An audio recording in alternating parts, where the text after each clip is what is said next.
আমার সামনে উপস্থিত মুরব্বীবর্গ, এই মাঠের মধ্যে, মাঠের বাইরে উপস্থিত লাখো ভাই বোনেরা,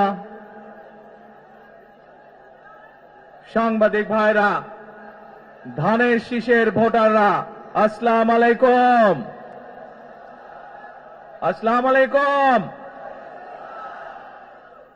আপনারা ভালো আছেন নি?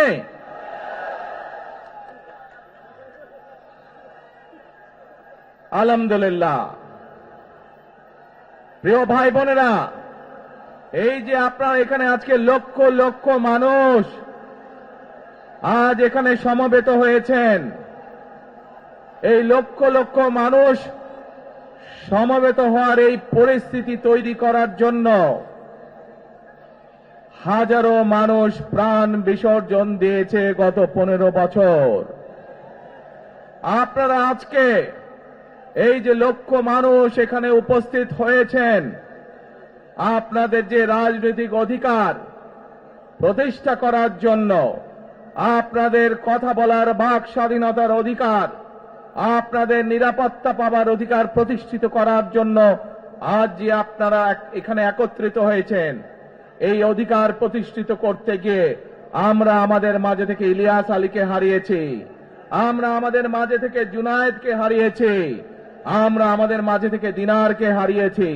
সারা বাংলাদেশে গত 15 বছর 16 বছরে যারা এই দেশ থেকে পালিয়ে গিয়েছে 1 বছর আগে, তারা যখন এই দেশের মানুষের টুটি চেপে ধরেছিল, তারা এই দেশের মানুষের বাক স্বাধীনতা কেড়ে নিয়েছিল, তারা এই দেশের মানুষের ভোটের অধিকার কেড়ে নিয়েছিল, তারা শুধু ভোটের অধিকার কেড়ে নিয়েই সন্তুষ্ট থাকেনি, তারা শুধু সাধারণ মানুষের কথা বলার অধিকার কেড়ে নেই সন্তুষ্ট থাকে নাই, তারা ইলিয়াস আলী, জুনায়েদ, দিদারের মতন শত হাজারো মানুষকে তারা হত্যা করেছিল সেদিন। তারা বাংলাদেশের লক্ষ লক্ষ বিএনপি সহ লক্ষ লক্ষ সাধারণ মানুষকে গুম খুনের মামলা দিয়ে জর্জরিত করেছিল। প্রিয় ভাই বোনেরা, আমরা দেখেছি বিগত 15-16 বছরে উন্নয়নের নাম করে কিভাবে দেশের মানুষের সম্পদ লুটপাট করে বিদেশে পাচার করে দেওয়া হয়েছে। আজকে এই যে ঢাকা থেকে সিলেট বা সিলেট থেকে ঢাকার যে মহাসড়ক, 2005 সালে আমি এসেছিলাম, সুনামগঞ্জে বন্যা হয়েছিল, আমার আসতে লেগেছিল 4.5 ঘন্টার মতন, কিন্তু আজ আমরা দেখি 10 ঘন্টার মতন সময় লাগে। সিলেটের এই পুণ্যভূমির মানুষ, বহু মানুষ আছেন যারা লন্ডনে যাতায়াত করেন, লন্ডন যেতেও এত সময় লাগে না প্লেনে করে যেতেও। এই হচ্ছে আজকে উন্নয়নের ফিরিস্তি। প্রিয় ভাই বোনেরা, গত 15-16 বছরে আমরা দেখেছি কিভাবে একের পর এক নির্বাচনে ব্যালট বাক্স ছিনতাই হয়েছে, কিভাবে আমিন নির্বাচন হয়েছে, কিভাবে নিশিরাতের নির্বাচন হয়েছে, এবং এই নির্বাচনগুলোর মাধ্যমে, তথাকথিত নির্বাচনের মাধ্যমে বাংলাদেশের মানুষের ভোটের অধিকার তথা রাজনৈতিক অধিকারকে কেড়ে নেওয়া হয়েছিল। আজ আমরা এখানে একত্রিত হয়েছি, সেই মানুষগুলোর জীবনের বিনিময় যারা আমাদের সকলের জন্য রাজপথে নেমে এসেছিল।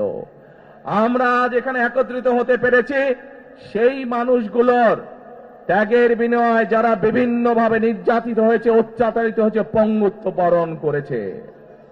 2024 সালের 5ই আগস্ট ছাত্র জনতার অভ্যুত্থানের ভিতর দিয়ে বাংলাদেশের মানুষ 71 সালে যেভাবে দেশকে স্বাধীন করেছিল, 2024 সালের 5ই আগস্ট সেই স্বাধীনতাকে বাংলাদেশের মানুষ রক্ষা করেছে তাদের অধিকারকে প্রতিষ্ঠিত করার জন্য। ক্লিংকার বেশি থাকলে সিমেন্ট বেশি খাঁটি। আনোয়ার সিমেন্ট।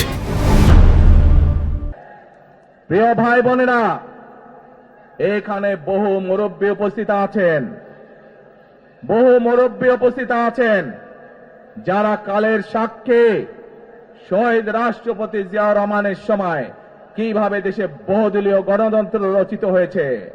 বহু ভাই বোনেরা এখানে উপস্থিত আছেন যারা কালের সাক্ষী দেশ ও নেত্রী খালেদা জিয়ার সময় কিভাবে দেশে সংসদীয় গণতন্ত্রের ভিত্তি রচনা করা হয়েছিল। প্রিয় ভাই বোনেরা, একটু আগে আমরা বলেছি, আমি আমার বক্তব্যে বলেছি, ঢাকা সিলেট মহাসড়কের উদাহরণ দিয়ে যে কিভাবে এই দেশের তথাকথিত উন্নয়ন করার নামে দেশ থেকে মানুষের অর্থ লুটপাট করে নিয়ে যাওয়া হয়েছে। আমরা এই অবস্থার পরিবর্তন করতে চাই। প্রিয় ভাই বোনেরা, আপনারা কি আমার সাথে আছেন এই অবস্থার পরিবর্তন করতে? আলহামদুলিল্লাহ। প্রিয় ভাই বোনেরা, আমরা সারা বাংলাদেশের কৃষক ভাইদের পাশে দাঁড়াতে চাই। যদি ইনশাআল্লাহ আপনারা আগামী 12 তারিখে ধানের শীষকে জয়যুক্ত করেন, জয়যুক্ত করতে পারেন, আমরা ইনশাআল্লাহ সারা বাংলাদেশের কৃষকদের পাশে তাহলে দাঁড়াতে পারবো। দাঁড়াতে চান কৃষক ভাইদের পাশে? আলহামদুলিল্লাহ। প্রিয় ভাই বোনেরা, আমরা দেখেছি শহীদ রাষ্ট্রপতি জিয়াউর রহমানের সময় কিভাবে খাল খনন করা হয়েছিল সারা বাংলাদেশে, এবং সেই খাল খনন করার মাধ্যমে কৃষকদের সেচ সুবিধা সহ মানুষের পানির সমস্যার সমাধান হয়েছিল।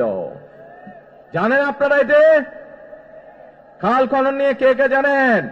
কে খাল খননের কথা শুনেছেন? এই তো হাজারো মানুষ হাত তুলেছে।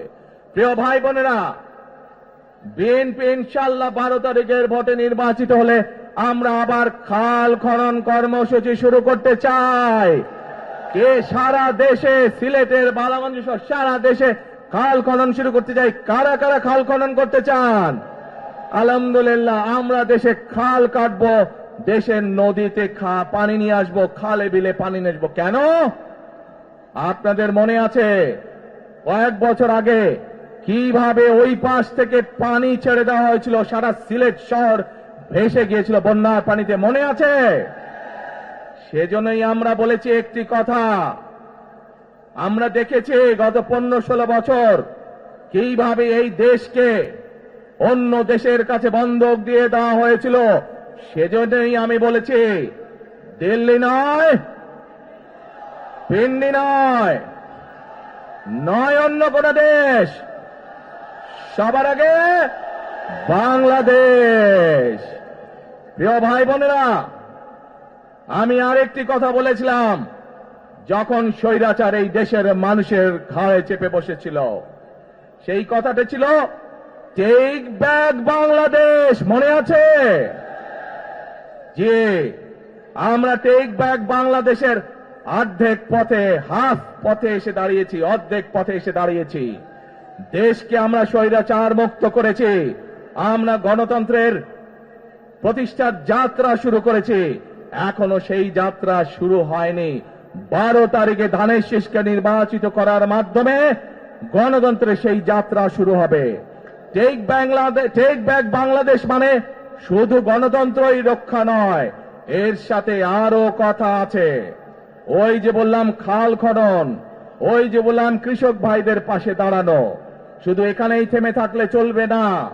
আমাদের দেশের জনসংখ্যার অর্ধেক হচ্ছে মা বোনেরা, অর্থাৎ নারী সমাজ। এই মা বোনদের কাছে আমরা নির্বাচিত, ইনশাআল্লাহ 12 তারিখে ধানের শীষ নির্বাচিত হলে আমরা তাদের কাছে তাদেরকে স্বাবলম্বী করে গড়ে তোলার জন্য, এখানে আপনাদের যাদের সংসার আছে জানেন, স্বামী স্ত্রী দুইজনে মিলে সংসার সুন্দর হয়, যাতে আমাদের মায়েরা আপনাদের পাশে, বোনেরা আপনাদের পাশে থেকে সংসারকে সচ্ছলভাবে গড়ে তুলতে পারেন। আমরা গ্রামে গ্রামে, শহরে শহরে সকল দুস্থ পরিবার যারা আছে, মধ্যবিত্ত নিম্নবিত্ত সকল পরিবার কাছে ফ্যামিলি কার্ড পৌঁছে দিতে চাই। এই ফ্যামিলি কার্ডের মাধ্যমে আপনার পরিবার, আপনার মা বা আপনার স্ত্রী, আপনার বোনের মাধ্যমে আপনার পরিবার সহযোগিতা পাবে। কিন্তু এই ফ্যামিলি কার্ডকে যদি বাস্তবায়ন করতে হয় তাহলে কি করতে হবে? কি করতে হবে? ধানের শীষকে জয়যুক্ত করতে হবে। পারবেন ইনশাআল্লাহ। প্রিয় ভাই বোনেরা, কৃষক ভাইদেরকে যেমন কৃষি কার্ড দিতে চাই আমরা সহযোগিতা করার জন্য, মা বোনদেরকে দেশনেত্রী খালেদা জিয়া যখন দেশ পরিচালনার দায়িত্বে ছিলেন, মা বোনদেরকে বিনামূল্যে শিক্ষার ব্যবস্থা করে দিয়েছিলেন। মনে আছে? এখানে বহু মা বোন আছে সেই সময় যারা এই সুবিধা পেয়েছিলেন। আপনাদের ঘরে বহু মা বোন আছে যারা সেই সুবিধা পেয়েছিলেন। আজ সেই মা বোনদেরকে আমরা ফ্যামিলি কার্ডের মাধ্যমে খালেদা জিয়ার সরকার শিক্ষার সুযোগ করে দিয়েছিলেন। আপনাদের আগামী দিনের ধানের শীষের সরকার, বিএনপি সরকার, সেই শিক্ষিত মা বোনদেরকে, সকল মা বোনদেরকে অর্থনৈতিকভাবে আমরা স্বাবলম্বী করে গড়ে তুলতে চাই। প্রিয় ভাই বোনেরা, আসেন এবার টেক ব্যাক বাংলাদেশের আরেকটি কাজ বাকি আছে। সেই কাজ হচ্ছে আমাদের দেশের লক্ষ লক্ষ যুবক যুবতী অর্থাৎ তরুণ সমাজের সদস্যরা, যুব সমাজের সদস্যরা, লক্ষ লক্ষ সদস্যরা বেকার হয়ে বসে আছেন, আছে না? এই বেকারদের জন্য আমরা কর্মসংস্থান তৈরি করতে চাই। সিলেটের মানুষ আজান দিচ্ছে, আচ্ছা আজানটা হচ্ছে, আজানটা শেষ হয়ে যাক।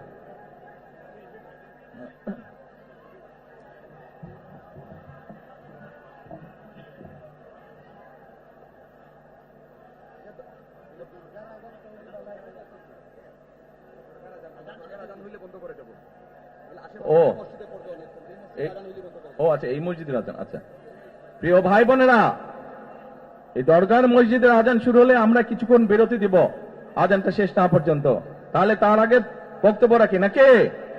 আচ্ছা, এই যে লক্ষ লক্ষ ভাই বোনেরা, সিলেটের মানুষ, অধিকাংশ মানুষ কোথায় যায়? লন্ডনে, তাই না?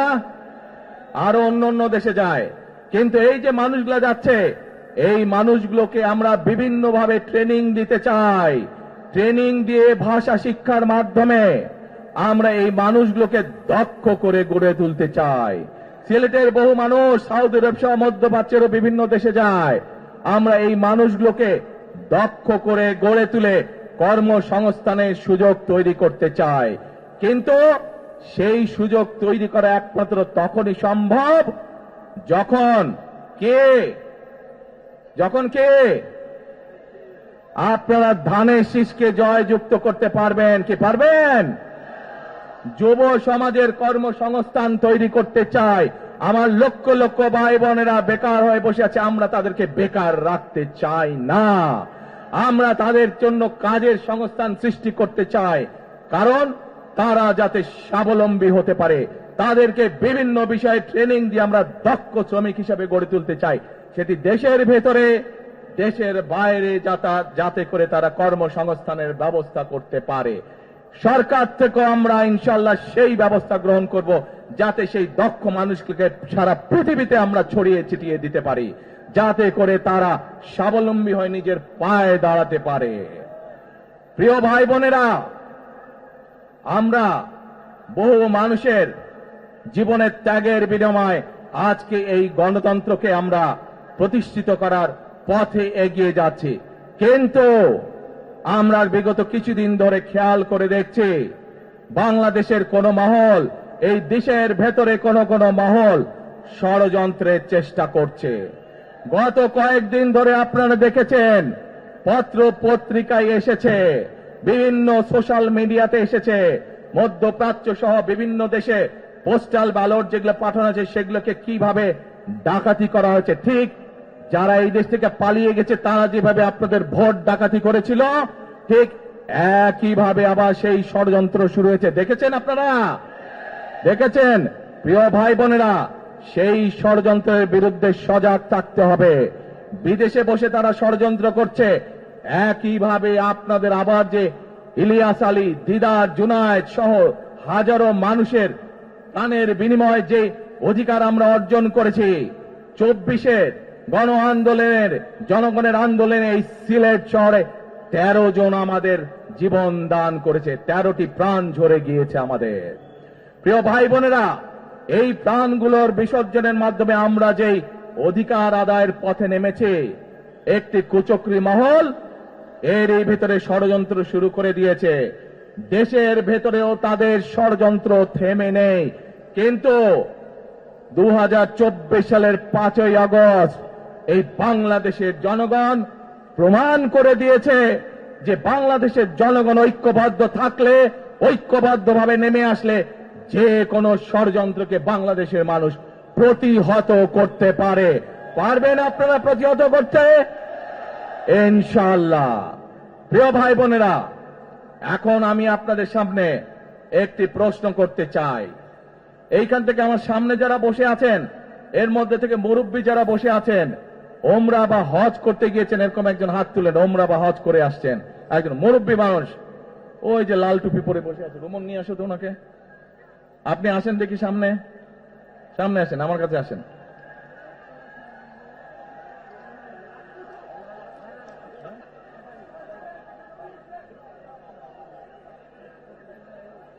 মুঝে চশমা ঝুলছে, চশমা ঝুলছে।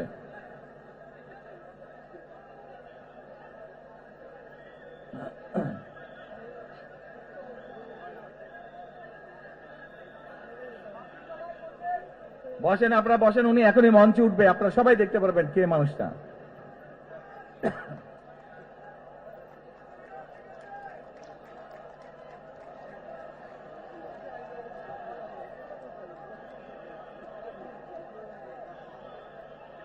আসেন আসেন, দৌড় দৌড় দৌড় দৌড়, তাড়াতাড়ি, এই আজান দিবে এখন, দৌড় দৌড়, তাড়াতাড়ি তাড়াতাড়ি তাড়াতাড়ি। আচ্ছা, আসসালামু আলাইকুম। কি নাম আপনার? এটিএম হেলাল। ওই এইদিকে বলেন। এটিএম হেলাল। বাড়ি কই? সুনামগঞ্জ। বাড়ি সুনামগঞ্জ। সুনামগঞ্জ কোথায়? শান্তিগঞ্জ। এই সুনামগঞ্জের মানুষ আছে এখানে? এই লোক আপনাদের মানুষ? আচ্ছা, এখন বলেন, কবে গেছিলেন আপনি? হজ না উমরায় গেছিলেন? উমরাতে গেছি 16তে, হজে গেছি 17তে। উমরাতে গেছেন 16তে, হজে গেছেন 17। এখন আমাকে বলেন, আপনি তো উমরা হজ করে আসছেন, যে মাইকের সামনে দাঁড়ান, আপনি কাবা শরীফে গেছেন, জি। কাবা শরীফের মালিক কে? আল্লাহ। জোরে বলেন। আল্লাহ। কাবা শরীফের মালিক কে? আল্লাহ। আল্লাহ। আমরা মুসলমান সবাই, এই দিন দুনিয়ার আমরা যে এই পৃথিবী দেখি, এই পৃথিবীর মালিক কে? আল্লাহ। এই সূর্য নক্ষত্র যা দেখি তার মালিক কে? আল্লাহ। বেহেশতের মালিক কে?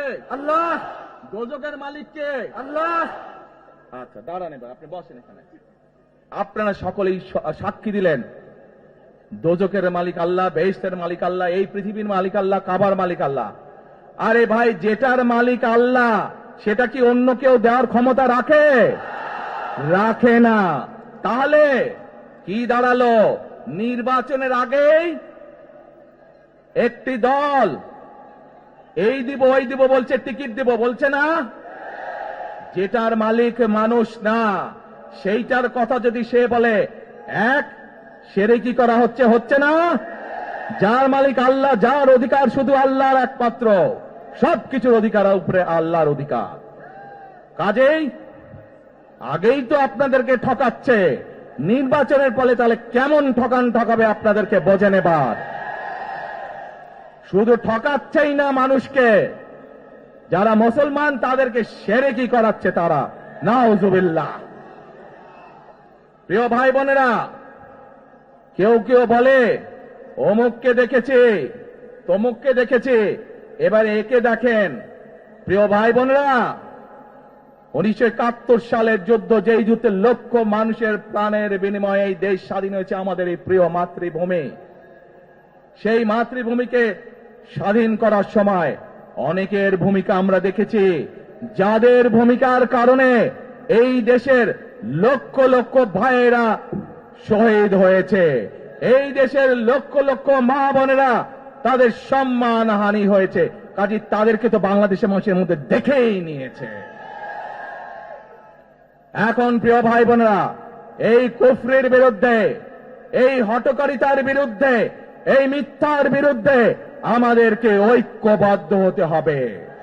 আমাদেরকে ওই যে টেক ব্যাক বাংলাদেশে থাকতে হবে। আমরা দেশকে স্বৈরাচার থেকে মুক্ত করেছি, এখন মানুষের অধিকারকে প্রতিষ্ঠিত করতে হবে। শুধু ভোট, শুধু কথা বলার অধিকার প্রতিষ্ঠিত করলে হবে না, মানুষকে স্বাবলম্বী করে নিজের পায়ে গড়ে তোলার ব্যবস্থা করতে হবে। প্রত্যেকটি মানুষ, বাংলাদেশের মানুষ যাতে ঠিকভাবে ভালোভাবে খেয়ে পড়ে বেঁচে থাকতে পারে, প্রত্যেকটি মানুষ যাতে নিরাপদে রাস্তায় চলতে পারে, সেই ব্যবস্থা করতে হবে। সেটাই হচ্ছে টেক ব্যাক বাংলাদেশ। আমরা বিগত 15 বছর দেখেছি, অমুককে বলে এসেছি তমুককে ক্ষমতায় রাখার জন্য, বলেছিল না? সেজন্যই বলেছি, দিল্লি নয়। আমরা দেখেছি যারা 71 সালে ছিল তারা কাদের সাথে লাইন দিয়েছিল, যাদের কথা একটু আগে বললাম, যারা মিথ্যে কথা বলে ঠকাচ্ছে মানুষকে, আমরা দেখেছি তাদের আস্তানা কোথায়। সেজন্যই বলেছি, যেমন দিল্লি নয় তেমন পেন্ডি নয়, নয় অন্য কোন দেশ, সবার আগে বাংলাদেশ। এবং যেহেতু আমরা বিশ্বাস করি দেশের মানুষই হচ্ছে আমাদের রাজনৈতিক সকল ক্ষমতার উৎস, সেজন্যই আমরা দেশের মানুষের ভাগ্য উন্নয়নে বিশ্বাস করি। এবং সংক্ষেপে আপনাদের সাথে যেই কথা বললাম, শুধু ভোট এবং কথা বলার অধিকার না, বিএনপি চায় আপনাদের দেশের মানুষকে অর্থনৈতিকভাবেও স্বাবলম্বী করে তুলতে, দেশের নারী সমাজকে, মা বোনদেরকে, দেশের যুব সমাজকে, দেশের প্রত্যেকটি কৃষক সহ প্রত্যেকটি শ্রেণী পেশার মানুষকে বাংলা বিএনপি চায় আগামী দিনে ইনশাআল্লাহ সরকার গঠন করে প্রত্যেকটি মানুষকে স্বাবলম্বী করে গড়ে তুলতে। প্রিয় ভাই বোনেরা, সেজন্যই আমরা আরেকটি কথা বলি, আমরা দেখেছি কিভাবে শহীদ জিয়ার সময়, দেশটি খালেদা জিয়ার সময় দেশকে আমরা এগিয়ে নিয়ে গেছিলাম, দেশে কলকারখানা তৈরি হয়েছিল, মানুষের কর্মসংস্থান ছিল, দেশের মানুষ বিদেশে গিয়েছিল। সেজন্যই আমরা বলতে চাই, করব কাজ গর্ব দেশ, সবার আগে বাংলাদেশ। করব কাজ গর্ব দেশ, সবার আগে বাংলাদেশ। শেষে